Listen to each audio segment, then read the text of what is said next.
how a CFM56-7B turbofan engine works.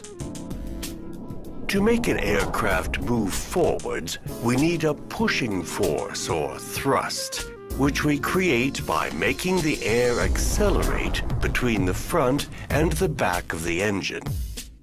This is basically done by the large fan at the front of the engine, through which air passes at a high rate.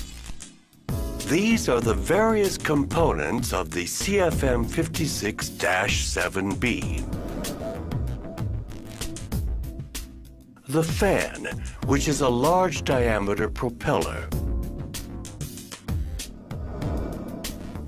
The low and high pressure compressors with 12 stages which, step by step, increase the pressure of the air as it flows through them. The combustion chamber, in which jet fuel is mixed with air and burned. The high and low pressure turbines, in which the pressure of the hot gas is reduced as they drive the compressors and fan. There are 5 turbine stages, 1 high pressure and 4 low pressure. And finally, the exhaust assembly. The CFM56-7B is a high bypass ratio engine. The primary flow passes through the combustor, while the secondary flow passes only through the fan. 80% of the engine airflow, accelerated by the fan, is directed into the bypass duct and provides 80% of the engine's thrusts. The primary flow passes in succession through the compressors, the combustor, and the turbines, before being ejected rearwards through the exhaust assembly. The air is compressed in the low and high pressure compressors, and its temperature can reach 450 degrees Celsius, after which it enters the combustor, where fuel is injected and ignited. Burning the mixture of fuel and air brings the temperature up to 1700 degrees Celsius.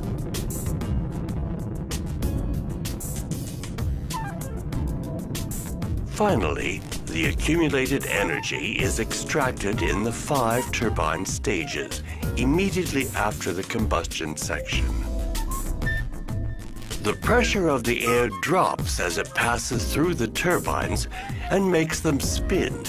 And the turbines, whose shafts ride within one another concentrically, in turn drive the fan and the 2 compressors. The air is then expelled through the primary duct, joining the air from the fan stream. A turbofan is therefore a flow cycle engine. Air is compressed, then heated by burning fuel, after which it passes through the turbines which drive the compressors and the fan.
So this goes in here like this. Now we're going to work as a team. I'm going to hold it here. You're going to put some pressure inside. Ready? Ready to go? So pump it down. All right. You're going to do that about 1,000 times. All right. So keep on going. This is an area of high pressure, and as you're pumping it in here, we have high pressure, right? That high pressure is causing those molecules to now start to heat up. I think you're good. You ready for this? Watch this. Don't take your eyes off the bottle. Watch. 3, 2, 1. Oh, sure enough. Isn't that amazing? That is amazing. And there is your cloud in the bottle. Instant cloud. So we had all of those particulates, that were in there, and we had the moisture that was there condensed. That high pressure went to low pressure, and immediately when we did that, we had condensation. So now watch. Ready? See the cloud in there? Let's go backwards. Let's now add a high pressure front. Ready? So high pressure. Ready? High pressure coming in now. Isn't this nice? And the Isn't cloud. that just great? Look at that. This, you know what? Just This amazing. is a great Isn't that science great? experiment, and It's it great. requires very few tools outside of your $20 adapter that And you got. you get now a workout with this as well. And Isn't that kinda and nice there? kids are exercising as There well. you go. Now, is that really? Is it like Ace Hardware or absolutely. anybody? Or Just a little tire stem and a valve stem. Now again, when we let go, high pressure to low pressure back to the cloud. And there it is. Isn't that pretty? That is a great experiment. And it's a little bit must faster. say. Again, just using the rubbing alcohol, all we're trying to do is to get evaporation as fast as we can. And then look at the little puff out here. Isn't that kind of fun? So we get that little cloud that's sitting there. And as always, I put it up on the website. Yes, and we'll get it. Well, I know we'll get a lot of phone calls on this. So all you do is go to the 4 o'clock page, look for As Seen on 4 o'clock at 9 News, and look for the colorful Spangler Science logo, and you'll find this experiment and all the other great experiments that Steve does on the show. I get no Go work for it, done go during for the it. day. Never get any work done. People go, what are you doing? Wow.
You know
Relative humidity.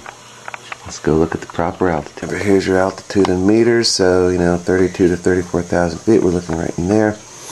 We'll come over, and what's the humidity level? God, 19, 20, 16, 15%, 12. I mean, that's it.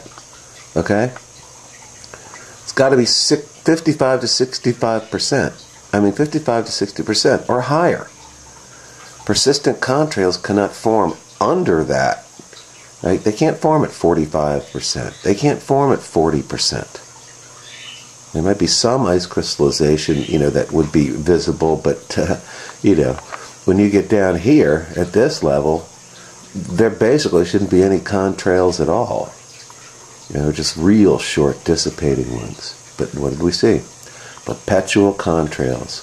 True persistent spreading contrails of the detestable quality. And what's the humidity level? That's the humidity level. Nothing froze. There's no freezing up there today. This is late May. So, at any rate, and it's continually giving returns all the way up to a much higher altitude, and at which point those levels drop. So, no freezing of the radiosonde there. All right, let's go take a look outside here.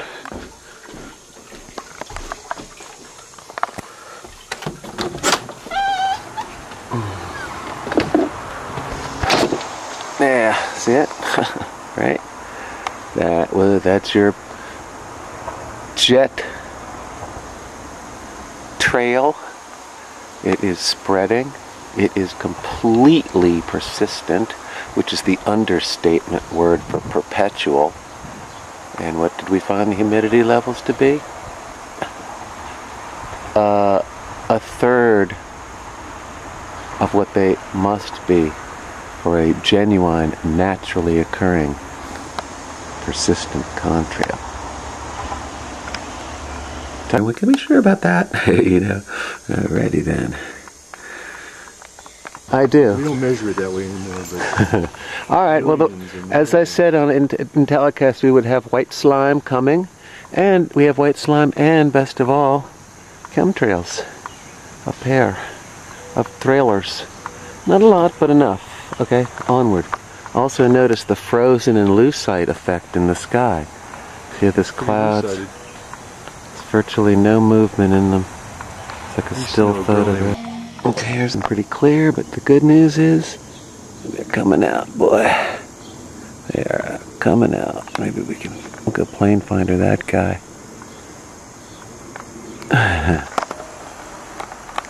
Sorry about that. It's Sunday the 25th. Alright, so there I am. Right, I think I just bisected my house. And who is it? What's that guy right there? Where is he from? London. So he's loaded up there, British Airways. Interesting, and then released here. I would construe that as a violation of the 70s treaty. No chemtrailing except over one's own country. You know, can you actually use other people's planes from other countries if it's released over your country? It's one thing to load your own up overseas and release it here. It's another to have, you know, Lufthansa or British Airways doing it. Alright, that's right near me. So what we got? I'm going to have to be fast because I'm running out of tape. Go with the humidity, at the proper altitude. What do we have? Ooh, yeah, man. Massive chemtrails and the humidity is extremely low, right? Clouds that are frozen. See, I'm just going to watch for a second because I'm running out of tape. It's like, it doesn't get any more stationary than that. But what do we also have right there? That's a persistent contrail right there. So the humidity levels are far too low to possibly support that. And you also see there's white slime up there as well. See it above those cumulus clouds right in there? Humidity levels are far too low to support that too. So it just shows you it's their junk floating round and round. There's a good shot of it right there. That's one right there. It's a shred they released. Control is all about. It's frozen in lucite. Might as well be a still photograph. And this is pretty typical. Quite typical. 325, check this. Alright, this is great. Watch this. It's a team of two. Right? See the two trails? Notice the different color. One's blue, the other's brown. You can't see it? There are two of them right there. They're practically running into each other. See it? Right there and right there. It's definitely magnetic powder, and I'm going to run in. Here comes another pair right behind them. See the collisions along the line? Okay. I don't want to waste a lot of tape. There's two of them. Those guys are right side by side. Right there. One kind of dissipating. Big boy going the whole way. And they got a third one right behind them right there. So let's go see if any of these guys are on. That's totally a team. There were two teams.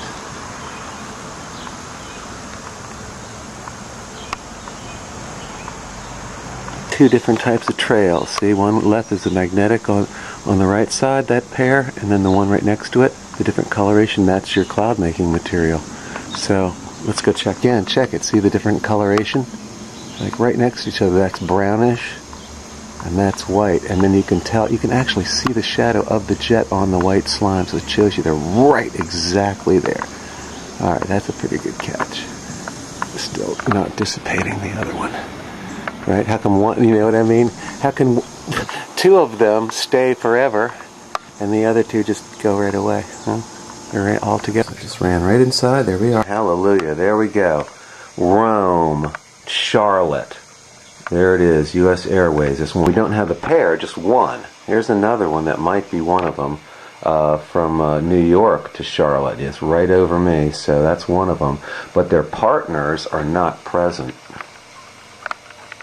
It's 32, but it's not that guy. That's not the right path. Both the ones that we do have on, they had both had partners. They're both U.S. Airways. All right, now my loyal opposition has a real serious problem. A pair, two teams of two, and both of them demonstrated two different types. One was magnetic type dissipating, the other formed the big cloud making crud. They both did that. Both of them had two different colorations, brown and blue. So you could say, oh, it's a different fuel type. What's the chance of a coincidence of both the pair of teams having that? Yeah, now you got a problem. Oh, and of the pair, of the two pairs, right, only one jet of each pair showed up on Plane Finder. Both of the teams were precisely belly surfing the slime, the white slime, false cirrus, and with a humidity level of, under 20%, probably more like 6 or 7%. So, and again, what does that also show? That the white slime's always the same altitude, that jet cruise altitude. So there's your problem, folks. Yeah, right? There's got some splaining to do. Oh, look at this dirty bastard. What a time to come out and catch a wing sprayer. Oh, look at this guy. Go on, mate. Do your best. Oh, look at that. Fucking rainbow trail, look. You dirty little fucker. Well, well, well. Talk about being in the right place at the right time. Fucking bang on with this tosser. And what a fucking tosser. Look at that. The full wingspan. That ain't coming out of the fucking engines. That's coming out of the wings. And he's just stopped.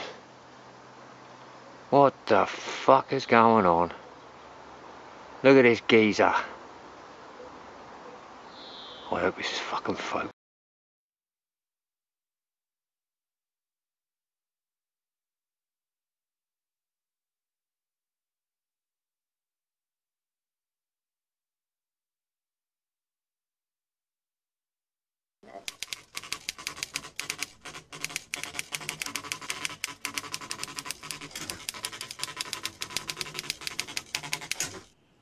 The trails that persist that I've seen over the last few years are very different to any trails that I've ever seen before, and I do not understand how they persist so long. It's normally a contrail would last 1 or 2 minutes or maybe 5 minutes, but to look up into the sky and see a trail slowly drift by for an hour is very unusual.